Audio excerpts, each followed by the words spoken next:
Bon, aujourd'hui du coup j'ai sorti le tableau comme vous pouvez le voir sur des, sur des maxi barrières. Mais bon, on va aborder un sujet qui est très intéressant et c'est en fait c'est le problème de la majeure partie des personnes de ce monde. Vous allez le comprendre. Le problème des gens c'est quoi? Donc ça va être en 5 étapes. Donc il y a une étape bonus aussi que je vais vous expliquer, pardon. Le problème des gens de notre génération, c'est ça. Je sais pas si vous avez deviné ce que c'est. Mais c'est que les gens ne priorisent pas, en fait. En gros, la plupart des personnes, et j'en ai fait partie, hein, moi-même il y a quelques mois, comme je vous ai dit, enfin je vous l'ai dit, je vous l'ai expliqué dans certaines de mes vidéos, j'ai fait un espèce de burn-out. Parce que j'étais modèle photo, coach sportif, créateur de contenu, je me formais sur un business à côté, j'avais mes études, je faisais trop de choses en même temps. Et j'avais deux autres choses encore parce que j'avais 7 activités au total. Et c'était trop dur à tenir. Et du coup, ce qui se passait, c'est que j'avançais comme ça. En gros, j'étais bon partout. Enfin non, j'étais pas bon partout, j'étais moyen partout, pardon. Même voire faible partout. Pourquoi? Parce que du coup, ma mon attention et mon travail étaient dissipés dans plein d'endroits. Et donc forcément, tous les endroits, ils restent à la même hauteur. Et ça décolle pas. En fait, ça avance pas. C'est-à-dire que au bout de 3, 4, 5 mois, 6 mois, vous allez voir que vous allez vous dire, mais en fait, j'ai pas avancé. Comment ça se fait que ça fait 6 mois et que j'ai pas avancé? C'est pour ça que des fois, les gens, ils abandonnent. Pourquoi? Parce qu'ils voient pas de progrès. Mais pourquoi vous voyez pas de progrès? C'est ça la question. Parce que vous ne priorisez pas. Le problème des gens, voilà, c'est que vous êtes là, même vous, derrière l'écran, sûrement, vous devez peut-être vous reconnaître. Vous êtes là, vous allez 6 fois à la salle dans la semaine, vous bossez sur votre business, vous bossez à fond à l'école, vous sortez à fond avec vos amis dès qu'on vous propose quelque chose. Vous êtes là, vous faites plein de trucs, vous dites jamais non. Jamais non, jamais non, jamais non. C'est pour ça qu'il faut apprendre à dire non. Il faut apprendre à dire non. Il faut que vous appreniez à dire non. Non, je peux pas. Non, là j'ai des priorités. Et on va l'aborder. Je vais vous expliquer vraiment comment faire avec donc tout ce qui va être les sacrifices, etc. Donc éternels et sacrifices temporaires. Donc, savoir faire des sacrifices, c'est super important. Pourquoi savoir faire des sacrifices, c'est super important? Parce que si vous ne faites pas de sacrifices et que vous ne prenez pas de risques, vous n'aurez jamais la vie que vous voulez, vous n'aurez jamais les résultats que vous voulez. C'est dans les risques que vous aurez des grosses récompenses. Si vous ne prenez pas de risques et que vous restez un peu comme tout le monde, vous n'aurez pas de grosses récompenses et votre lifestyle ne changera pas de celui des autres. Et ça, faut le comprendre. Donc, les sacrifices, c'est important. Et plus particulièrement des sacrifices éternels. Qu'est-ce que j'entends par éternel? C'est des sacrifices long terme. Ça ne veut pas dire que c'est des choses que vous allez abandonner totalement, mais c'est des choses que vous allez mettre en stand-by pendant un certain temps. Par exemple, moi du coup je me suis blessé au basket, etc. Donc ça fait un mois que je n'ai pas fait de basket. Pour le moment, je fais pas un sacrifice éternel du basket parce que là je vais reprendre. Mais ce que j'aurais pu faire là, par exemple, c'est quoi? C'est me dire, ok, bon le basket, là je mets vraiment en stand-by, je priorise à fond mon business. Et en vrai, c'est ce que je vais faire quelque part aussi. C'est-à-dire que je vais le garder, le basket, je vais toujours en continuer d'en faire un petit peu, mais très léger, mais vraiment très léger, parce que c'est pas là ma priorité actuellement. C'est pas ce qui va m'apporter le plus gros ROI, retour sur investissement. C'est pas ça. Et notamment par rapport à plein de particularités de mon corps, etc. Je ne peux pas me permettre de tout donner dans le basket parce que je sais qu'en plus je me blesse vite, enfin, il y a plein de complications. Donc, sacrifice éternel, ça pourrait être ça. Vous, à vous de voir maintenant quel sacrifice éternel vous pourrez faire. Qu'est-ce qui vous prend énormément de temps, mais qui vous permet en fait pas qui vous permet pas donc d'avancer dans vos projets comme vous voulez. Réfléchissez et évaluez le pour et le contre. Cherchez ce qu'il y a de bien, ce que ça vous apporte et ce qu'il y a de pas bien, ce que ça vous apporte pas forcément. Cherchez, évaluez le pour et le contre et là vous trouverez les sacrifices éternels que j'appelle éternels que vous pourrez faire. Éternel ne veut pas dire que vous ne les referez pas. Comme je vous ai dit, ça peut être dans 5-6 ans. Vous reprenez bien à fond. Mais c'est juste le temps que vous maximisiez un aspect. Un aspect, c'est super important. Donc, ça, c'est ce que j'appelle les sacrifices éternels. C'est des gros sacrifices, c'est des grosses prises de décision. Les sacrifices éternels, c'est les plus compliqués à prendre parce que c'est des grosses prises de décision qu'il faut que vous preniez et qui vont être compliquées à tenir. Ça va être compliqué même mentalement, même si vous tenez, ça peut être un peu compliqué à endurer. Ce qui est normal, parce que c'est des choses que souvent on aime, mais qu'on doit malheureusement sacrifier. Et c'est comme ça. Des fois ça peut être sacrifice éternel, il y en a, bon ça va être ne pas trouver de copine parce qu'ils savent que c'est quelque chose qui les déconcentre trop. Et même si c'est la bonne, ils sont trop déconcentrés. Voilà, mais pendant un certain temps. Et après ça bougera. Mais maintenant vous allez me dire, mais c'est quoi la différence entre sacrifice éternel et sacrifice temporaire? Parce que du coup, si éternel je peux reprendre plus tard, c'est un peu temporaire. Non. Je distingue les deux de par une spécificité qui est que les sacrifices temporaires sont vraiment sur une courte durée. Ce que j'appelle courte durée, ça va être peut-être deux semaines, 2 semaines, un mois. Ça peut être un petit peu plus, mais il ne faut pas que ce soit trop long. Je vous donne un exemple de sacrifices temporaires qui sont importants à faire dans votre progression à vous, mais dans l'évolution même de chacun en fait. Ça va être des fois d'avoir des temps seuls avec vous-même. Admettons, vous travaillez pendant 2 semaines, un mois, vous voyez quasiment personne, vous travaillez à fond sur vos projets. Ça peut être quelque chose de pas mal.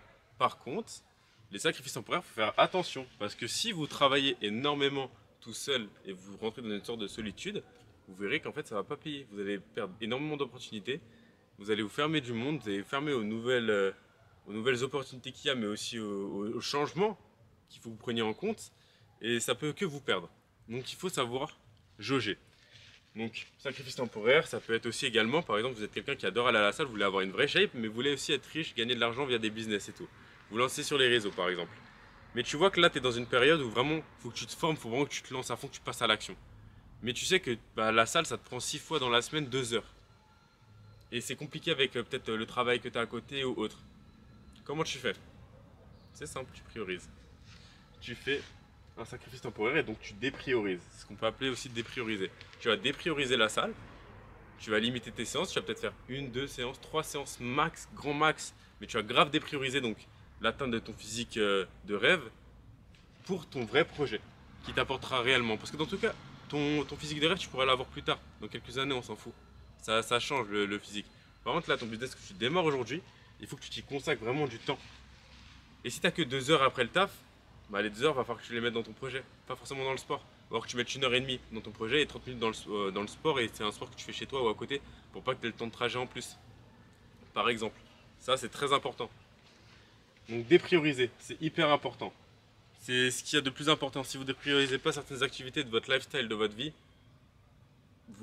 pareil, vous ne ferez pas de sacrifice et du coup, vous n'arriverez pas à grand chose ou à bien évoluer. Et vous serez un peu toujours dans ce truc-là. Ou peut-être qu'il y aura une flèche qui montera ici. Mais jamais la flèche elle montera ici. Pour revenir vite fait sur le schéma, pour vous expliquer un petit peu, ça peut être une grande flèche comme ça, mais ça peut être 2 grandes flèches comme ça, hein, ou une un petit peu plus petite, etc. Ça dépend de ce que vous faites, vos projets, etc. Ça dépend. Mais vraiment, le plus important, même le meilleur schéma, ce serait celui-là. Celui où vous focalisez vraiment tout votre temps et votre attention là-dessus. En parlant de sacrifices temporaires, voici les sacrifices que vous pouvez faire. Alors, c'est pas vraiment des sacrifices que vous pouvez faire, je vais mieux m'exprimer. En gros, dans notre vie, il y a 6 choses. Carrière, donc carrière professionnelle, il y a les finances, il y a le relationnel, il y a le côté spirituel, il y a la santé et le physique. Donc ça, c'est la salle, par exemple. Spiritualité, ça peut être la méditation.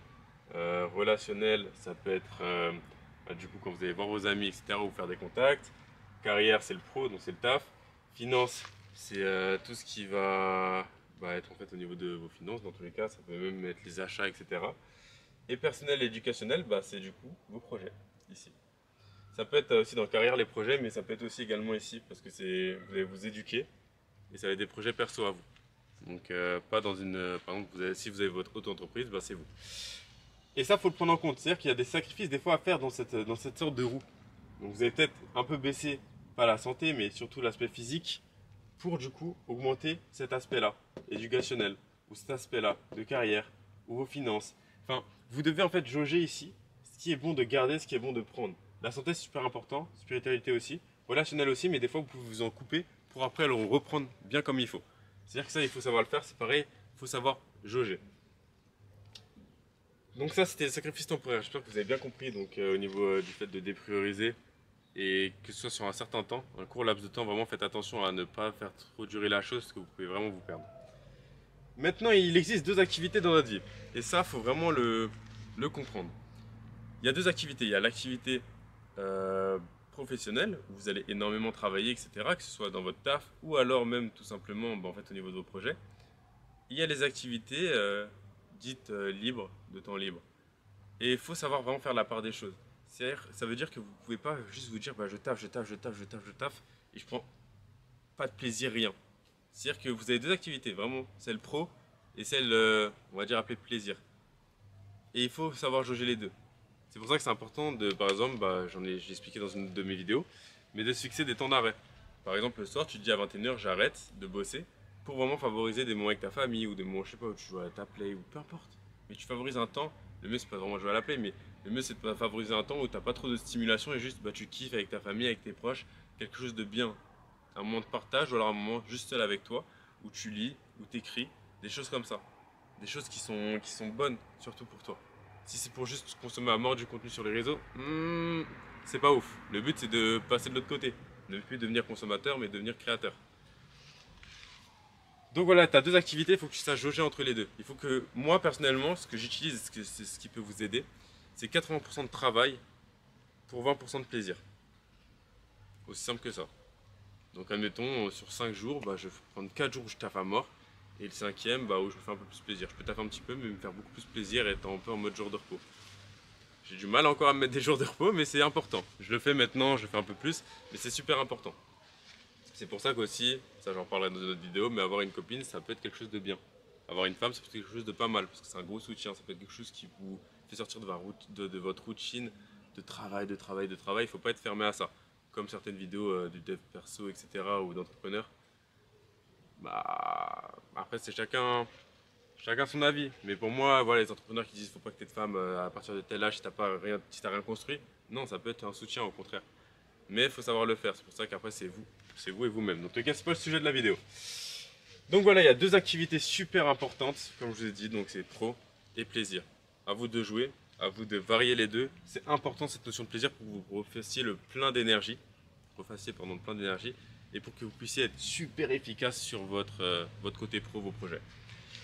Et maintenant, je vais aborder le bonus là, qui est juste ici. Et le bonus, c'est pour du coup vous aider à prioriser, savoir prioriser, etc. Parce que là, c'est bien, je vous donne des conseils et tout. Vous écrivez sur une feuille ou votre cahier, j'espère, ce que je vous dis. C'est cool. Mais maintenant, comment on priorise? Parce que c'est bien, comment on fait des sacrifices, tout ça, comment on sait si vraiment c'est bon? Tu m'as dit de peser le pour et le contre, ok. Mais est-ce qu'il y a quelque chose d'un peu plus précis? Quelque chose auquel je peux me référer? Et oui, voici la matrice de priorisation. Hyper important, je sais pas si vous la voyez bien, j'essaie de zoomer un petit peu. Tac, normalement c'est là, ouais, voilà. Matrice de priorisation. Je sais pas si vous voyez, voilà. Je vais laisser un peu regarder. Donc la matrice de priorisation, qu'est-ce que c'est? Oula, là on est trop, voilà, ok. Donc, il y a la partie impact slash récompense.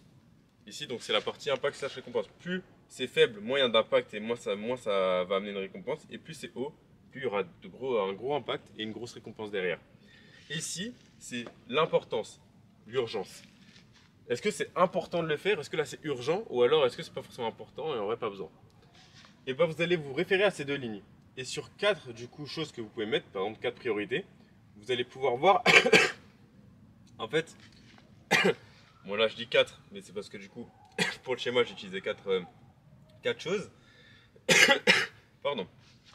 Mais comme vous le voyez, si vous faites, admettons, il y a une activité dans votre quotidien que vous faites qui a peu d'impact, donc qui vous donne peu de récompenses, et en plus qui n'est pas importante ou urgente, boum, vous la barrez. Je veux rien savoir, ça dégage en vrai, parce que ça vous sert à rien, ça va vous faire perdre du temps généralement.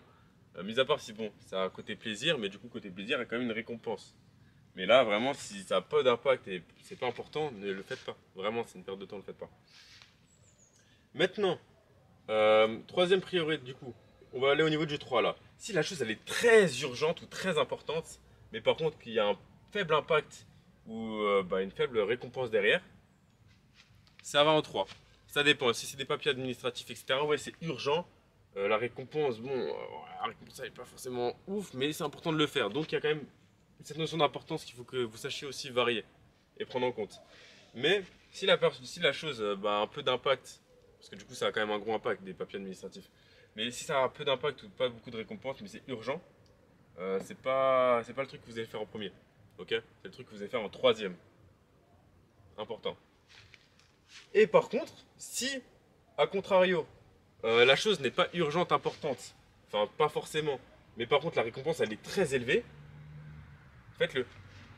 Faites-le. Ici, là, c'est les priorités. En fait, il faut comprendre un truc. C'est que là, il y a écrit, mais ici, c'est les priorités faibles. Et ici, c'est les priorités élevées. Et élevé, c'est quand la récompense, elle est élevée. Fin du débat. Si la récompense et l'impact est gros, que ce soit un impact négatif ou positif, ça va être beaucoup plus important à chaque fois. Ça, il faut le comprendre. Donc ça, c'est les priorités élevées. Et ça, les priorités faibles, pardon. Donc, en deuxième priorité, donc là, c'est vraiment, faut que vous y alliez hein, quand c'est cette priorité-là. Si la récompense, elle est élevée, et c'est pas forcément important, faites-le. Faites-le, parce qu'il faut quand même que vous fassiez. Par contre, on est d'accord, hein, quand même qu'on se mette d'accord. Mais si la chose a un gros impact ou une grosse récompense, et derrière elle est très importante et très urgente, bah ça va top 1. Ça va top 1, pardon. Donc, il faut que vous arriviez à évaluer un peu ce que vous faites au quotidien avec cette matrice de priorisation. Et si vous, même par exemple la salle, vous pouvez l'évaluer avec ça, vous pouvez évaluer, je sais pas, genre même quand vous travaillez sur certains projets, quand vous travaillez sur vos projets, il y a plusieurs sphères à gérer souvent. Bah, quelle est la sphère la plus importante, qui a le plus d'impact et qui est la plus urgente? À vous de voir. À vous de voir qu'est-ce qui est le plus urgent, le plus impactant, pour faire en sorte que bah, vous fassiez ce qu'il faut faire en premier, et après vous découliez sur ce qui est un peu moins important, sur ce qui est vraiment, bah, qui a un peu d'impact, et après bah, vous barriez en fait tout simplement ce qui a peu d'impact et pas d'urgence, et en vrai vous avez vraiment pas besoin de faire quoi. S'il n'y a pas de vrai ROI derrière, de vrai retour sur investissement, ne le faites pas, ça sert à rien. Donc voilà, voici le secret, la conscientisation. La conscientisation de tout ça là, des sacrifices, de la priorisation, etc. Si vous la mettez en place là dans votre vie actuellement, vos projets vont décoller. Vraiment, vos projets vont décoller. Si par exemple vous voulez vous lancer sur les réseaux et vous mettez ça en place, parce que moi c'est ce que je fais, vous allez tuer ça. Hein. Si vous priorisez ce qu'il faut prioriser, donc au début création de contenu, c'est ce qui va avoir le plus de récompenses et qui est le plus urgent. Boum, vous allez commencer à avoir des abonnés. Et après, derrière, vous pouvez découler sur les choses qui sont un peu plus importantes au fur et à mesure de votre avancée. Mais vous allez voir que vos priorisations vont changer au fur et à mesure de votre évolution. Donc voilà, j'espère que ce tableau vous aura aidé. Ça me fait plaisir. Je crois que je vais faire plus de vidéos avec un tableau. Je trouve ça sympa. Et donc voilà. Sur ce, abonne-toi, like. Et franchement, on se retrouve dans une autre vidéo et ce sera encore plus intéressant. Sur ce, bon courage à toi.